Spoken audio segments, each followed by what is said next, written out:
Hello guys, welcome back to my channel. This is the episode number 7। So let's get start. कहानी की starting में दिखाया जाता है कि आखिरकार जो वो फैंग है वो जिन फैंग से हार जाती है, और जिसके बाद वो उससे पूछता है कि उसे कान फैंग की मूव्स कैसे आते हैं, जबकि वो लीजी सिटी से है और वहाँ पर ऐसे मूव्स नहीं सिखाए जाते। जिस पर इस पर फिर से वो फैंग बहाना बनाने लग जाती है और कहती है कि मेरे फादर एक बिजनेसमैन है, वो बिजनेस के सिलसिले में वहाँ पे गए थे, जिस वजह से मैं भी वहाँ पे गई थी और मैंने ये सारे मूव वहाँ पे सीखे थे। एंड फाइट सीखना कोई भी बहुत ज़्यादा बड़ी बात नहीं है। मैं जस्ट 14 ईयर्स की थी उस टाइम पे मैंने ये मूव सीखे थे और अभी तक मैं प्रैक्टिस करती आ रही हूँ। लेकिन अब कुन फैंग सिटी जो है वो काफ़ी ज़्यादा चेंज हो चुका है और वहाँ की नई मूव्स जो है वो भी मैंने काफ़ी टाइम से सीख ली है, क्योंकि कुछ टाइम पहले मैं वहाँ पे गई एंड वहाँ पर उस जाओमी नाम की एक लड़की थी जो कि योहानस की लवर थी एंड योहानस की किसी और से शादी करने के बाद उन्होंने आत्महत्या कर ली थी, जिस बात पर सिस्टर भी एग्री करती है और ये सारी बातें बिल्कुल सच होती है और इस तरह वो खुद को बचा लेती है। जिसके बाद वो वापस से माउंटेन जाने की बात कहती है और बताती है कि कल रात को मैंने सियान जिन एंड यून जैंग को बात करते हुए सुना था और मुझे लगता है कि उसकी जान खतरे में है, इसीलिए हमें वहाँ पे चले जाना चाहिए। एंड ये सारी बातें सुनने के बाद जिन फैंग जो है वो कहता है कि हम आज रात को ही तुम्हें वहाँ पर भेज देंगे।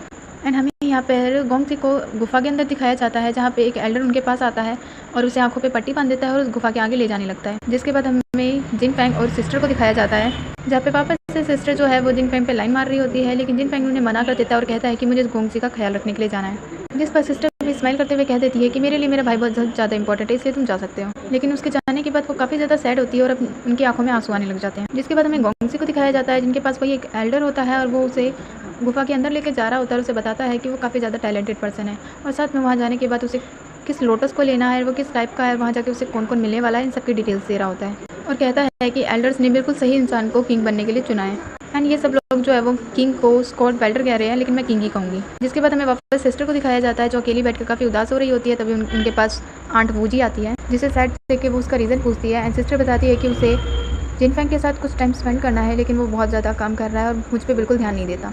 जिस पर आंट उसे समझाती है कि उसे कोई ना कोई इंपॉर्टेंट काम है जिस वजह से वो यहाँ पर नहीं आ पा रहा है, तुम्हारे साथ टाइम स्पेंड नहीं कर पा रहा है, तुम्हें उसे थोड़ा सा टाइम देना चाहिए और वैसे भी किसी को भी हम प्यार करने के लिए फोर्स नहीं कर सकते। एंड ये सब बताते हुए वो फ्लैशबैक याद करती है जहाँ पे गोमती की मदर काफ़ी ज़्यादा सैड होती है और उनके पास आंट यूंजी आती है उनके लिए फ्लावर्स लेके, लेकिन यूंजी की मदर जो है वो उसे लेती नहीं है बल्कि उसे फेंकने के लिए कह देती है, जबकि वे फ्लावर्स जो है वो उनके फेवरेट फ्लावर्स होते हैं। जिसके बाद वापस सिस्टर को दिखाया जाता है जो कि इन सब बातों से काफ़ी ज़्यादा रिलैक्स फील करती है कि जिन फैंग बहुत ज़्यादा काम की वजह से उस पर ध्यान नहीं दे रहा। जिसके बाद हमें वापस से गोंगजी को दिखाया जाता है जो अकेले उस गुफा को आंखें बंद करके यानी आंखों पे पट्टी बांध के क्रॉस कर रहा होता है और आखिरकार वो वाइट हिल पहुंच जाता है। एंड ये माउंटेन हिल का बैक एरिया है जहाँ तक आज तक कोई ज़्यादा खास लोग पहुँच नहीं पाते हैं। एंड ये गोंग रेस्टोरेंट है जिसे स्वी लाइनेज कहते हैं और यहाँ आने के बाद गोंगजी की आंखों पे से पट्टी को हटा दिया जाता है। जिसके बाद वो आगे जाता है और आगे जाके उसे एक पर्सन मिलता है जो उससे बात करने में बिल्कुल इंटरेस्टेड नहीं होता और तभी उसके पीछे से एक पर्सन उसे बुलाता है जो गोंगजी को पहले से ही जानता था।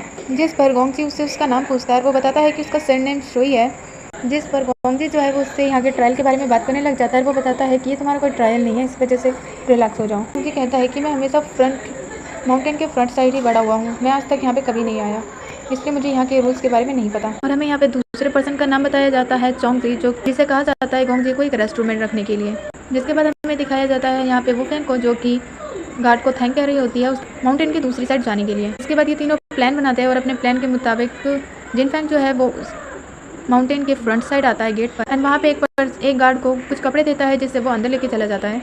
और प्लान के अकॉर्डिंग जो गोंगजी की सिस्टर है वो काफ़ी ज़्यादा ज़ोर ज़ोर से हेल्प के लिए चिल्लाने लग जाती है। जिस पर जिन फैंग जो है वो उस दूसरे गार्ड को कहता है कि हमें प्रिंसेस की हेल्प करने के लिए जाना होगा और इसी बात का फ़ायदा उठाकर वो फैंग जो है वो उस माउंटेन के अंदर चली जाती है। जिसके बाद वो अंदर आने के बाद सोच रही होती है श्वांगवान की टिप्स को और बताती है कि तुम्हारे पास सिर्फ 12 आवर्स है। 12 आवर्स में अगर उसने यहाँ से बाहर निकलने का रास्ता नहीं ढूंढा तो उसे वहाँ पर कोई भी नहीं मिल पाएगा और ये जो ट्रायल है वो और भी ज़्यादा हार्ड हो जाएगा, जिस वजह से वो वहीं खो जाएगी। और इसीलिए वो फैंग जो है वो किसी भी तरह यहाँ से सही रास्ता ढूंढने का ट्राई कर रही होती है, क्योंकि यहाँ पे बहुत सारे रास्ते होते हैं एंड वो काफ़ी ज़्यादा मुश्किलों का सामना करती है। और हमें यहाँ वापस से गोंगजी को दिखाया जाता है जो अपने रूम में आ चुका होता है, जहाँ पे वो जो बच्चा होता है यानी कि चांगसी, वो उसे इशारे करके बताता है कि यहाँ पे खाना वाना रखा है।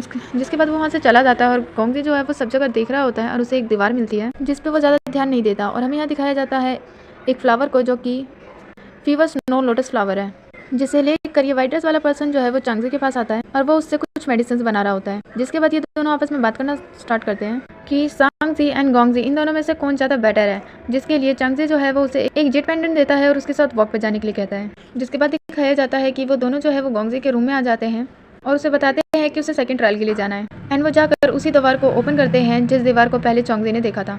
जिसके बाद वो उसे एक पूल के पास लेके आते हैं और बताते हैं कि ये यहाँ का आइस लोटस पूल है और तुम्हें 3 लेवल पाने के लिए इस ट्रायल को कंप्लीट करना होगा। और बताता है कि यहाँ का पानी इतना ज़्यादा ठंडा है कि यहाँ पे कोई भी चीज़ एक बार में बर्फ़ जम जाती है। और इस पूल के अंदर ब्लैक कलर का एक बॉक्स है जो कि शू फैमिली का है और उसे वहाँ से लेके आना है। और अगर उसने ये पास कर लिया तो वो इस सेकंड ट्रायल को भी पास कर लेगा। अगर वो चाहता है कि वो ये कर सकता है तो वो ये कर सकता है। जिसके बाद सीन वहीं कट जाता है और हमें दिखाया जाता है शांगवान को, जो कि यहाँ पे बहुत सारे प्लांट वगैरह लगा रही होती है।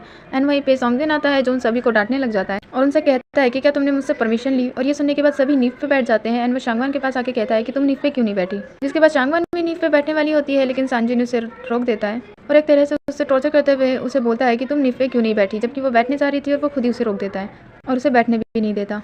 जिसके बाद यहाँ पे सांजिन और यूनजेन दोनों ही शांगवान को काफ़ी अच्छा खासा सुना देते हैं। एंड शांगवान जो है वो यहाँ पे बेचारी बनने की एक्टिंग करते हुए उनकी सारी बातें सुन भी लेती है। जिसके बाद वो दोनों यहाँ से चले जाते हैं। एंड शांगवान यहाँ पे रो रही होती है, जिसे देख के सर्वेंट बातें करने लग जाती है कि शांगवान कितनी ज़्यादा अच्छी है। और अच्छी बनते ही वे सभी सर्वेंट से सॉरी कहने लग जाती है कि उसकी वजह से सबको डांट लगी। जिसके बाद तो यहाँ पर सनजिन जो है वो पूरी तरह से बुरा बन जाता है और शांगवान अपनी बेचारी वाली एक्टिंग से सबका दिल जीत लेती है। और ये सारी चीज़ें बहुत दूर से उस पर नज़र रखते हुए जिनफैन देख लेता है। जिसके बाद यहाँ पे दिखाया जाता है हमें गोंगजी को, जो कि उस पूल में जाने के बारे में सोच रहा होता है। और इसी पूल के पास एक फ्लैशबैक दिखाया जाता है जहाँ पर एक छोटा बच्चा जो है वो यहाँ आके बैठा हुआ होता है और उसे इतनी ज़्यादा ठंड लग रही होती है कि उसकी आइज़ भी ओपन नहीं होती है। उसमें से 2 लोग उसके पास आते हैं और उसकी हेल्प करने का ट्राई करते हैं, लेकिन उनके जो मास्टर होते हैं वो कहते हैं कि ये जहाँ से आया है हमें इसे वहीं छोड़ देना चाहिए। जबकि वो छोटा बच्चा कहता है कि हमें इसकी हेल्प करनी चाहिए क्योंकि ये यहाँ पर ट्रायल के लिए नहीं आया है और इसीलिए हम इसे लेके जा सकते हैं। एंड तभी वो जो छोटा बच्चा होता है वो बेहोश हो जाता है और वो छोटा बच्चा कोई और नहीं बल्कि गोंगजी ही था जो बचपन में यहाँ आया था और इसीलिए सब लोग कह रहे थे कि वो माउंटेन हिल वापस से जा रहा है। जिसके बाद हमें सांजिन और युनजी को दिखाया जाता है जो कि आंट वूजी के पास आते हैं और उससे पूछताछ कर रहे होते हैं गोंगजी के बारे में। आंट जो है वो उन्हें कुछ भी नहीं बताती क्योंकि वो गोंगजी को काफ़ी ज़्यादा लाइक करती है और वो उनकी मदर की सर्वेंट थी। जिस पर वो दोनों ब्रदर जो है वो आंट को काफ़ी ज़्यादा मैनिपुलेट करने की कोशिश करते हैं, लेकिन उसके बावजूद आंटी उन्हें कुछ भी नहीं बताती और उनसे कहती है कि मैं जुयू की मदर हूँ और इस बात से ही फ़र्क पड़ता है, तुम्हें उसके पास से कोई लेना देना नहीं है। एंड ये यहाँ पर दोनों इसलिए आए थे ताकि वो गोंगजी के बारे में, उसके पास्ट के बारे में पता कर सके और किसी तरह से राजा की पोजीशन से हटा सके। और आंट से उन्हें कुछ भी ना पता करने पर वो वहाँ से चले जाते हैं। और हमें यहाँ पे वापस से प्रिंसेस को दिखाया जाता है जो कि फिर से कुछ ना कुछ एक्सपेरिमेंट कर रही होती है। एंड वहाँ पे वो जो लड़का होता है वो भी होता है एंड वो उससे बड़े ही ध्यान से देख रहा होता है कि प्रिंसेस कितनी मेहनत कर रही है। एंड प्रिंसेस बताती है कि एक्चुअली वो इतना हार्ड वर्क इसलिए कर रही है ताकि वो जिनफैंग के साथ कुछ टाइम स्पेंड कर सके, उसकी हेल्प करे ताकि उसका काम जल्दी ख़त्म हो जाए। जिस पर वो लड़का कहता है, मैं उसका नाम भूल गई, कि तुम्हें लोग जो है वो तुम पे हंसेंगे क्योंकि तुम जिनफैंग के लिए कुछ ज़्यादा ही पागल हो रखी हो। एंड यूनजी एंड सॉन्जिन ने कहा था कि ये बस एक ट्रायल है और तुम सिर्फ एक लड़की हो तो तुम इतनी ज़्यादा मेहनत क्यों कर रही हो। जिस पर प्रिंसेस कहती है कि मैं एक लड़की हूँ तो क्या, मैं भी तो हेल्प कर सकती हूँ। वो खुद को बताने लग जाती है कि मैं बचपन में काफ़ी ज़्यादा अच्छी थी और सभी लोग जो है वो मुझ पर प्राउड फील करते थे और मैं चाहती हूँ कि जिनफैंग और बाकी मेरा जो भाई है वो भी मुझ पर प्राउड फील करे कि मैं उसकी कितनी हेल्प कर रही हूँ। लेकिन जिनफैंग की इतनी सारी बातें सुनकर वो जो ब्लैक ड्रेस वाला लड़का होता है वो सॉरी कह के वहाँ से चला जाता है। प्रिंसेस अभी तक उससे जिनफैंग के बारे में ही बोल रही होती है। जिसके बाद हमें चोंगजी एंड उसके साथ इस वाइट ड्रेस वाले पर्सन दोनों को साथ में दिखाया जाता है जो इस बारे में बात कर रहे होते हैं कि गोंगजी जो है वो उतने ठंडे पूल में नहीं जाएगा, इसलिए तुम फिक्र मत करो, यहाँ से वापस चला जाएगा। जिस पर वो वाइट ड्रेस वाला पर्सन कहता है कि अगर रूमर्स बिल्कुल सच निकले कि गोंगजी बहुत ज़्यादा स्टफ वन का है और वो वाकई ही इसको करना चाहता होगा। जिस पर चैंगजी कहता है कि इन रूमर्स पे बिलीव मत करो, शायद ये सिर्फ एक रूमर्स हो और वैसे भी वो इतना बड़ा खतरा मोल नहीं लेगा। मैं बस ये चाहता हूँ कि वो शू लैंजिन की तरह मर ना जाए। जिस पर वो वाइट ड्रेस वाला पर्सन बोलता है कि गोंगजी एक अच्छा एम्परर बन सकता है। जिस पर चौंसी कहता है कि एक अच्छा एम्परर जो है वो वाइट लोटस के फ्लावर की तरह होता है जो किसी भी हालत में मुरझाता नहीं है बल्कि उसी जगह टिका रहता है। इसी तरह ये बातें करने लग जाते हैं।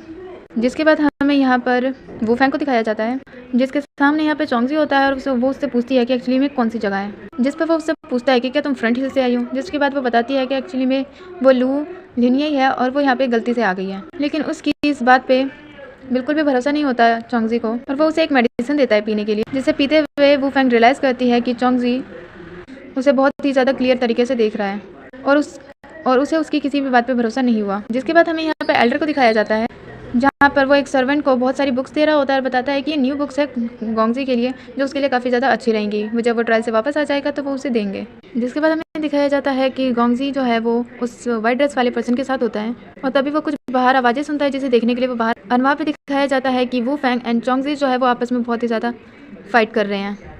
जिसे देखकर गोंगजी भी वहाँ पे जाता है फाइट करने के लिए, लेकिन उसकी तो उसी वाइट ड्रेस वाले पर्सन से फाइट होनी स्टार्ट हो जाती है। एंड यहाँ पर जो वूफेंग है वो फाइट करते करते काफ़ी ज़्यादा घायल हो जाती है और जो पेन उसे हो रहा है वही पेन यहाँ पर शांगवन को हो रहा होता है। जहाँ पे वो अपने मास्टर की बात याद करती है कि ये फॉर्गेनाइट पिल्स हैं, इसे खाने के बाद इसका असर बहुत जल्दी स्टार्ट हो जाता है एंड इससे दो लोग बहुत एक दूसरे से कनेक्ट हो जाते हैं। जो पेन उसे होगा वही तुम्हें होगा और जो पेन तुम्हें होगा वो उसे होगा, और इससे तुम्हें पता चलेगा कि वो सेफ़ है या नहीं, और अगर वो सेफ़ नहीं हुई और तुम्हें पेन हुआ तो तुम्हें उसकी हेल्प के लिए जाना होगा। जिसके बाद वापस वूफेंग को दिखाया जाता है, जहाँ पे वो चोंगजी जो है वो उससे कहता है कि तुम गोंग फैमिली की नहीं हो। हमें यहाँ पे एल्डर के रूम को दिखाया जाता है, जहाँ पे एक बड़ी सी पिक्चर पे एक सुसाइड नोट होता है और एल्डर ने वहाँ पे खुद को फांसी लगा ली होती है। और यहीं पे होता है आज का एपिसोड खत्म।